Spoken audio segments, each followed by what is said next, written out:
আসসালামু আলাইকুম রহমতুল্লাহি ওয়া বারাকাতুহু। আশা করি সবাই ভালোই আছেন, যে যেখানে আছেন। আজকে যে দুপুরের জন্য ইলিশ মাছ রান্না করব, করলা ভাজি করব। যে কড়াই আমি তেল দিয়ে দিয়েছি, পরিমাণ মতো তেল গরম হয়েছে। এখন পরিমাণ মতো পেঁয়াজ কুচি দিয়ে দিব।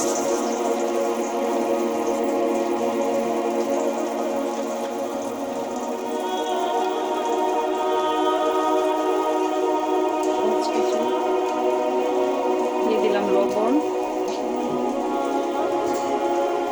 এখন এই তেলের মধ্যে লবণটা, পেঁয়াজটা ভালো করে সিদ্ধ হবে।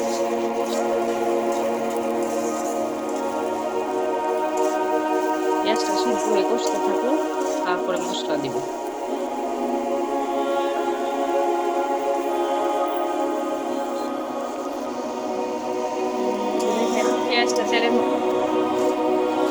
পেঁয়াজটা তেলের মধ্যে সিদ্ধ হয়ে ভাজা হয়ে গেছে।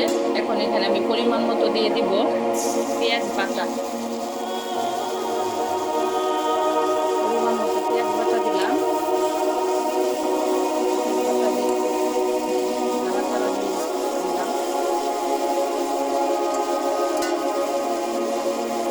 তারপর দিলাম পরিমাণ মতো মরিচের গুঁড়া, পরিমাণ মতো হলুদের গুঁড়া,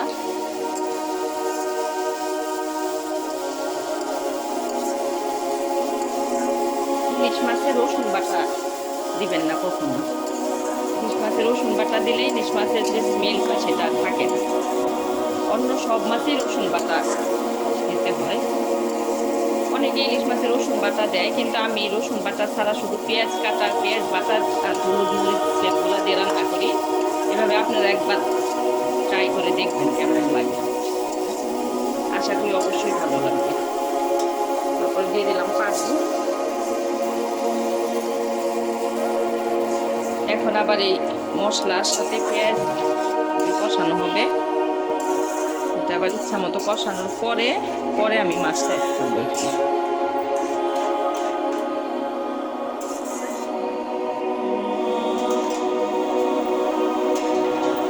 যে মশলাটা কষানো হচ্ছে, অফ ক্যামেরায় আমি আবার একটু পানি দিয়েছিলাম মশলা কষানোর জন্য।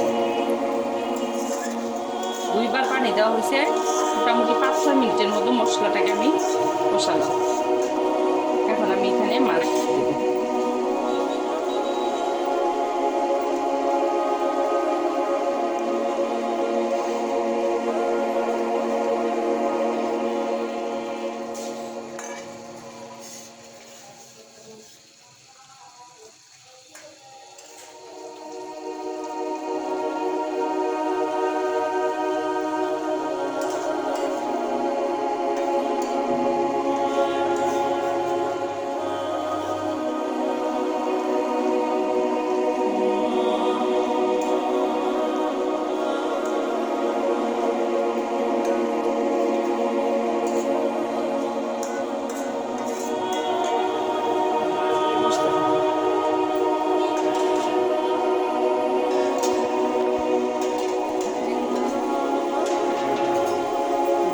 কষানো হচ্ছে, এই হাঁড়িটা ধরে নেড়ে দিলাম।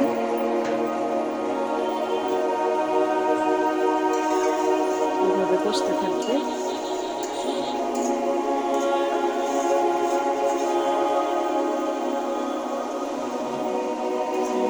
আবার একটু পানি দিয়ে দিলাম।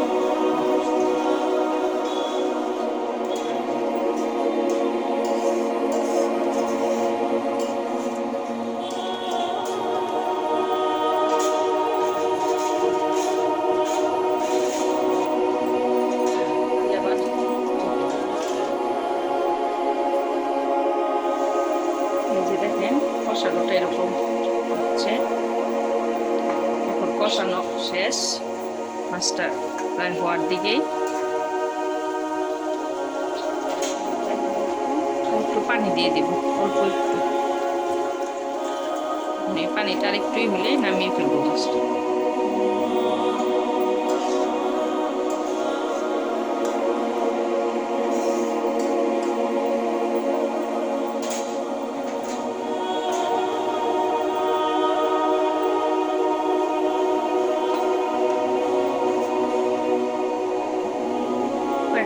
কাঁচামরিচ আগে আজকে দিয়ে দিলাম, আর একটু ভালো কাঁচামরিচের ফ্লেভার বের হওয়ার জন্য।